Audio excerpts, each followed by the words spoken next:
ఎలుకలు మరియు ఏనుగులు.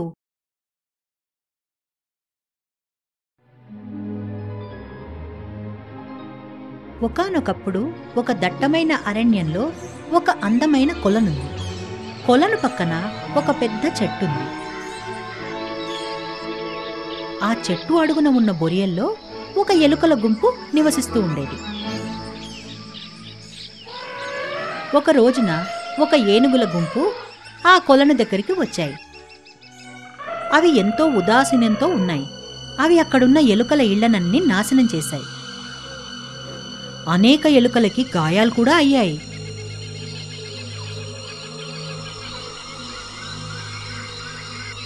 ఎలుకలన్నీ సభని ఏర్పాటు చేసుకున్నాయి. రాజా, ఏనుగులు మా ఇళ్లనన్నీ పాడు చేశాయి, మమ్మల్ని కాపాడండి అని వేడుకున్నాయి. ఎలుకల నాయకుడు ఏనుగుల రాజుని కలిసి, ఓ గజరాజా, మీ ఏనుగులు మా ఇళ్లను నాశనం చేశాయి, నా ప్రజలను గాయపరిచాయి అన్నాడు.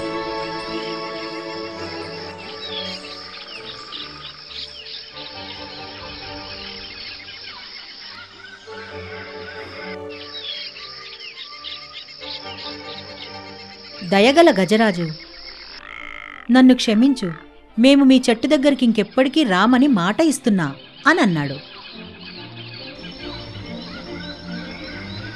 అందుకు ఎలుకల నాయకుడు వారికి కృతజ్ఞతలు తెలుపుకొని ఇలా అన్నాడు, మా నుంచి ఏ సహాయం కావాలన్నా తప్పక చేస్తాం అని వెనుదిరిగాడు.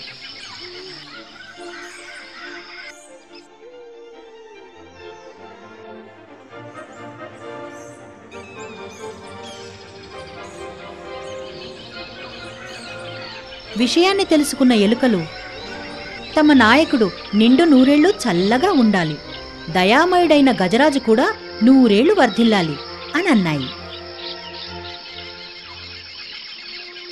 అవన్నీ కూడా కొంత సమయం ప్రశాంతంగా ఉన్నాయి.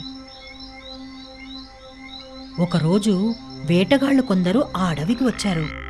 వాళ్ల కొలను దగ్గర వల వేశారు.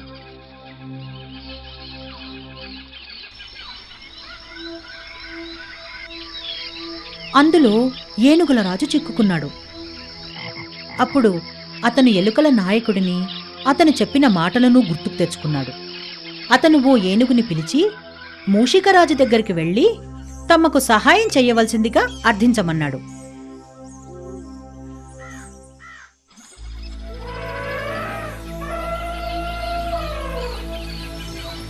ఏనుగు ఎలుకల నాయకుడి దగ్గరికి వెళ్లి, స్వామి, మా రాజు వేటగాళ్ల వలలో చిక్కుకున్నాడు, మీ సహాయం కోసం ఎదురు చూస్తున్నాడు, మిమ్మల్ని తీసుకువెళ్లడానికి వచ్చాను, త్వరగా రండి అన్నాడు.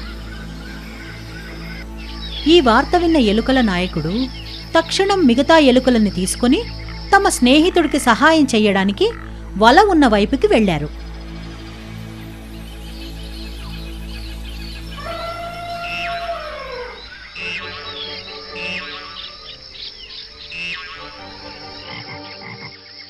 ఎలుకలు కష్టపడి తన పదునైన పళ్లతో ఆ వలని కొరకడం మొదలెట్టాయి.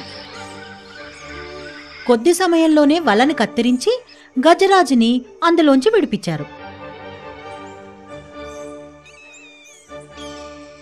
గజరాజు ఎలుకలకి కృతజ్ఞతలు తెలుపుకున్నాడు. ఏనుగులతో అన్నాడు, మనం ఒకరికి సహాయపడితే వాళ్ళు మనకి మంచే చేస్తారు అని అన్నాడు.